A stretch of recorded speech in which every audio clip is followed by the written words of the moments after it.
সংসারের যাবতীয় কাজ কমপ্লিট করে এখন দুপুরবেলা খিদা লেগে গেছে। এই তো দুপুরবেলা খেতে বসে গেছি, পাটের শাক আর ভাত নিয়ে বসে গেছি।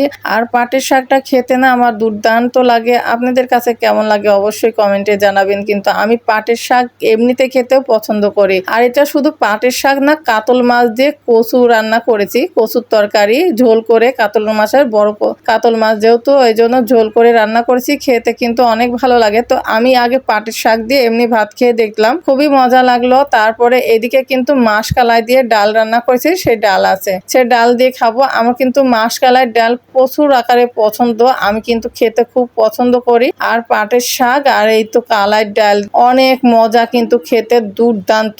আপনারা যারা খেয়েছেন তারা কিন্তু এর মর্যাদা বুঝবেন, আর যারা খান নাই তারা কিন্তু বুঝবেন না। আমার কাছে কিন্তু অনেক ভালো লাগে। আমি এই তো দুপুরের খাবারটা খেলাম, আর এই তো আপনাদের সঙ্গে একটু গল্প করে ফেললাম। কেমন লেগেছে অবশ্যই কমেন্টে জানাবেন। আল্লাহ হাফেজ, আসসালামু আলাইকুম।